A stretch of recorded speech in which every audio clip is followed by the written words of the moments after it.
මේ වෙනකන් KP සහ KC ලබා ගන්න කොහොමද? ඊට පස්සේ සමතුලිතයකදී විඝටන ප්‍රමාණය නැත්නම් අයනීකරණ ප්‍රමාණය කියන්නේ මොනවද කියන දේවල් කතා කරා. අපි KP සහ KC කියන එක තමයි වෙන වෙනමනේ කතා කරේ. දැන් අපි මේ දෙන්න අතර මොකක් හරි සම්බන්ධයක් තියෙනවද කියලා බලන්නයි යන්නේ. හරි. මෙන්න මේ සමතුලිතයේ උදාහරණයට ගන්න H2 ගෑස් එක සහ I2 ගෑස් එක. මෙයාව තමයි ගන්න පුළුවන් සරලතම උදාහරණය. ඒක නිසායි මෙයාවම ගන්නෙ. ප්‍රතික්‍රියා කරලා 2H ඉල්ල හදනවා. දැන් බලන්න මෙයාගේ KC අපිට ලියන්න පුළුවන් නේ සරලයි. HI ගෑස් එකේ සමතුලිත සාන්ද්‍රණය මෙයාගේ වර්ගය. H2 ගෑස් එකේ සමතුලිත සාන්ද්‍රණ වල ගුණිතය. මෙන්න KC ප්‍රකාශනය මේ උඩ තියෙන සමතුලිතය සඳහා. KB බලන්න. HI ගෑස් එකේ ආංශික පීඩනයේ වර්ගය බෙදීම H2 සහ I2 ලගේ ආංශික පීඩනවල ගුණිතය. හරි. බලන්න මම මෙන්න මේ වැඩේ කරන්න යන්නේ එක වායුවට මේ PV සමානයි nRT සමීකරණය පාවිච්චි කරන්න යන්නේ. ඒක පාවිච්චි කරනවා කියලා කියන්නෙම මේ වායු වල පරිපූර්ණ අවස්ථාව අපි සලකලා තියෙන්නේ. බලන්න P සමාන n බෙදීම V RT. n බෙදීම V කියන එක අපි දන්නවා මේ වායුවේ සාන්ද්‍රණය. ඒක නිසා P සමානයි CRT කියලා ලියන්න පුළුවන්. මේ එක වායුවක් සඳහා බලන්න මම මෙන්න මේ අපි ගත්ත සම්බන්ධතාවය දාන්නයි යන්නේ. H2ට ගන්න. P_H2 ගෑස් කියලා කියන්නේ නැත්නම් H2 වල ආංශික පීඩනය අපිට මෙහෙම ලියන්න පුළුවන් නේද? H2 ගෑස් එකේ සාන්ද්‍රණය R සහ T. R කියන්නේ සර්වත්‍ර වායු නීතිය, T කියලා කියන්නේ මේ පද්ධතියේ පවතින උෂ්ණත්වය. අනිත් දෙන්නටත් දාමු. කෙලින්ම මම ලියනවා P I2 ගෑස් එක I2 ගෑස් එකේ සාන්ද්‍රණය RT. HIත් මේ විදිහටම ලියන්න පුළුවන්.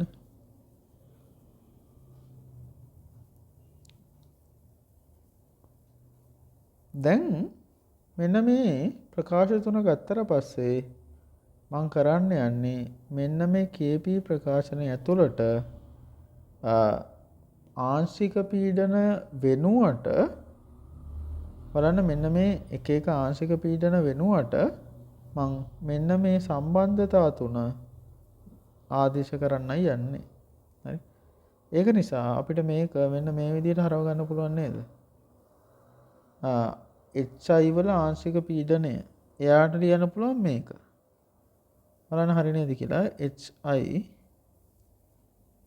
RT මේකේ හැබැයි වර්ගය H2ට ගත්තොත් එහෙම ලියන්න පුළුවන්. වැඩි කිරීම I2ට ගත්තොත් මෙහෙම ලියන්න පුළුවන්. හරි. දැන් බලන්න මේකේ මෙන්න මේ දෙක කැපිලා යනවා. RT උඩ වර්ගයක් එනවා. මේ දෙන්නත් වර්ගයනේ වැඩි වුණාම. එහෙනම් KB කියන එක මෙහෙම ලියන්න පුළුවන් නේද? HI වල සාන්ද්‍රණයේ වර්ගය බෙදීම S2 සහ I2 වල සාන්ද්‍රණ වල ගුණිතය. මේක අපිට හුරු කන්නේ. බලන්න මේ තියෙන්නේ මේකම නේද කියලා. එයා සමාන වෙනවා KCට. එහෙනම් මෙයා KC. ඒ කියන්නේ මොකද්ද? KP සහ KC සමානයි. හැබැයි මේක හැම වෙලාවකටම සත්‍යද කියලා අපි පොඩ්ඩක් බලමු. දැන් මේ වෙලාවේ නම් සත්‍යයි KP සහ KC. හැම වෙලාවටම මේක සත්‍යද කියලා බලමු. මම තව එකක් ගන්නවා. වෙන සමතුලිතය.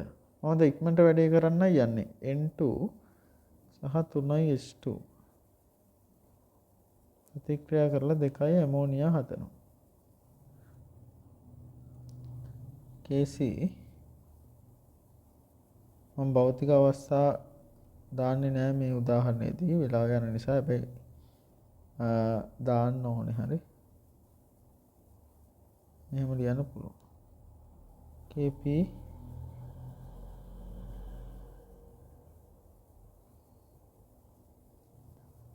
S2 ගේ ඝනය නේ.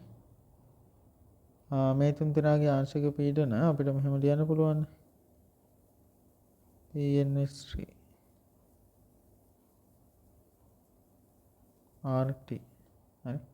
ඔය විදිහට අනිත් දෙන්නටත් ලියන්න පුළුවන් ළමයි. මම අන්න එක KP ගේ ආංශික පීඩන වෙනවට දාන්නයි යන්නේ. RT යාගේ වර්ගය N2 සාන්ද්‍රණය RT S2 සාන්ද්‍රණය RT යාගේ ඝනය. හරි. බලන්න RT මේ වෙලාවේ කැපිලා යන්නේ. අන්න ඒකයි විශේෂත්වය. කලින් කැපුලා ගියා වගේ.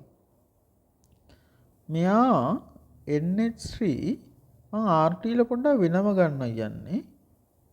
අපිට තේරෙයි ඇයි මං එහෙම කරේ කියලා. S2 මෙයාගේ ඝනය. RT උඩ දෙන්නයි යට හතරයි ඉන්නේ. එහෙනම් RT වල උඩට ඍණ දෙකක් දාලා ලියන්න පුළුවන්. මේ තියෙන්නේ බලන්න KC නේද කියලා. KC. අන්න මොකද්ද මේ වෙලා තියෙන්නේ? මේ වෙලාවේ KP සහ KC දෙන්න සමාන නැහැ. ඇයි? RT වල ඍණ දෙකක් තියෙනවා වෙන්න. ඒ කියන්නේ මොකද්ද? මේ KP සහ KC හැම වෙලාවෙම සමාන වෙන්නේ නැහැ. මොන වෙලාවෙද සමාන උනේ කියලා බලන්න. මේක සමාන උනේ ළමයි මේ RT ල කැපිලා ගියපු නිසානේ. උඩ සහ යට. ඒ කැපිලා ගියේ බලන්න මෙන්න මේ ස්ටොයිකියෝමිතික සංකුණකවල එකතුව සමාන වුණ නිසා නේද? ඒ කියන්නේ ස්ටොයිකියෝමිතික සංකුණකේ මෙන්න 1යි මෙන්න 1යි. ප්‍රතික්‍රියක පැත්තේ ස්ටොයිකියෝමිතික සංකුණකවල එකතුව 2යි. පළ පැත්තේ මෙයා විතරයි ඉන්නේ එයත් 2යි. ඕකනේ ඔය අන්තිමට මෙතන මේ කැපිලා ගිහින් තියෙන්නේ. උඩ සහ යට. අන්න ප්‍රතික්‍රියක සහ පළවල සියලුම ඒවා ගෑස් වායු නම් සහ ස්ටොයිකියෝමිතික සංකුණ වල එකතුව සමාන වෙනවා නම් අන්න ඒ වෙලාවේ විතරයි KP සහ KC සමාන වෙන්නේ. අන්න ඒක තේරුම් ගන්න. එහෙම නැති වෙන තාක්කල් අර වෙනස ධන හෝ ඍණ විදිහට එනවා. වෙනස ඍණ වෙන්නේ බලන්න දකුණු පැත්තේ 2යි වම් පැත්තේ 4යිනේ.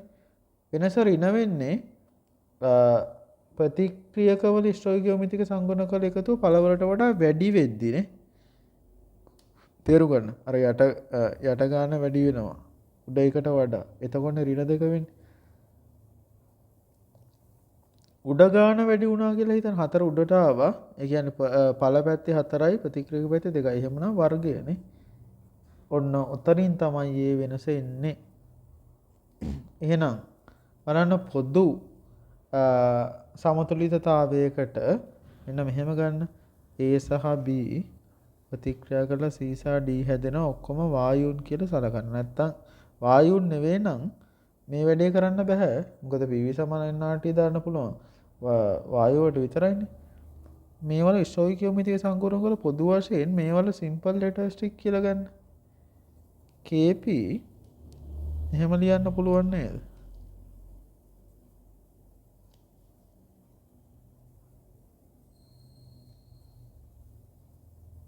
හරි. sorry මෙතන KC නේ.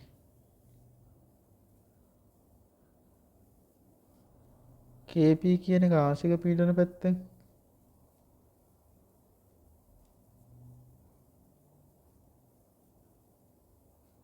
හරි. මෙතෙන්ට අපිට ආදේශයක් දාගන්න පුළුවන්. KP PC කියලා කියන්නේ C RT වල C. මෙයා DRT වල simple T. ART simple A BRT වල සිම්පල් P. මොකද මේ පේන්නේ? මෙන්න මෙයා කියලා කියන්නේ මෙන්න මෙතනින් අපිට KC කෙනෙක්ව හදාගන්න පුළුවන් මෙන්න මේ හතර සහ ඒගොල්ලන්ගේ බල ටික පාවිච්චි කරලා. ඒ කියන්නේ KP සමානයි KCF කියලා මම ඒ ටික එළියට ගත්තා. මොකද RT ලා ටික මට වෙනම ලියන්න පුළුවන් නිසා. බලන්න RT කියන එක මෙන්න මේ පොදු අවස්ථාව සඳහා මෙන්න මෙහෙම ගන්න පුළුවන් නේද? මෙන්න වැදගත් තැන C ධන D වල එකතුවෙන් අඩු කරනවා A ධන B වල එකතුව. මෙන්න මේ පොදු අවස්ථාව අපිට ඕනම ඕනම ගණනකදී කිසිම සාධනයකින් තොරව පාවිච්චි කරන්න පුළුවන්. හරි. බලන්න පළවෙනි උදාහරණයේ C සහ D උනේ 2යි. මේ ඵල සඳහා ප්‍රතික්‍රියක සඳහා උනේ 2යි. අන්න 2 ඍණ 2 බිඳුව වෙලා ඕනෑම පාදයක බිඳුව වෙනි බලය 1 නිසා තමයි KP සහ KC සමාන වුනේ. දෙවෙනි එකේ C ධන D උනේ දෙවෙනි එකේ මෙන්න මෙයා 2යි. 2යි. ඒ කියන්නේ C ධන D කියලා දෙවෙනි එක හිටියේ නැහැ. 2 විතරයි. හැබැයි ප්‍රතික්‍රියක පැත්තේ නම් දෙන්නෙක් හිටියා A 1 ධන 3. ඔන්න ඔහොමනේ ඍණ 2 ආවේ. RT ඍණ 2 උනේ. එහෙනම් මෙන්න පොදු අවස්ථාවක් සඳහා අපි ලියලා තියෙනවා. හරි. මේක අපිට මෙන්න මේ සම්පූර්ණ කොටසම ඩෙල්ටා n කියලා තමයි පාවිච්චි කරනවා. ඒක නිසා මෙන්න මේක ලියන්න පුළුවන් KP සහ KC RT කියන එක වරහන් ඇතුලේ දාන මතක් කරලා ඩෙල්ටා n කියලා ලියන්නත් පුළුවන්. ඩෙල්ටා l කියලා කියන්නේ අර පද හතරේ වෙනස. හරි. මෙතන හරිම වැදගත් දෙයක් තියෙනවා. මේක තමයි 70%ක්ම ළමයි කරන වැරද්ද. මොකද්ද? KP දානවා සම්මත ඒකක වලින්. පැස්කල්. R දානවා සම්මත ඒකක ජූල් කෙල්විනට මවුලට. T දානවා කෙල්විල් වලින්. එතකොට ළමයි මේ KC කියන එක්කෙනා එන්නේ මෝල් per meter වලින් ඉන්නේ. ඒ කියන්නේ මවුල ඝන මීටරයට වලින් ඉන්නේ. හැබැයි ළමයි මොකද්ද කරන්නේ? මේක කෙලින්ම එන උත්තරේ ලියන්නේ මවුල ඝන ඩෙසිමීටරයට වලින්.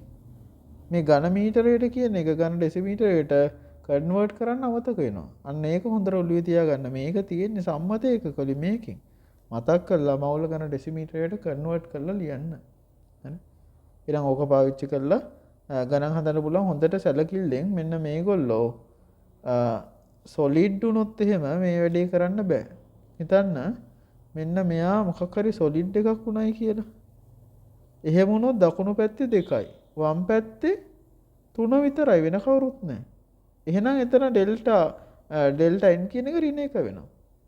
ලික්විඩ් එක තිබ්බත් එහෙමයි, ඉක්වස් තිබ්බත් එහෙමයි. ගෑස් විතරයි ගන්නෙ. ඒක ඔළුවේ තියාගන්න.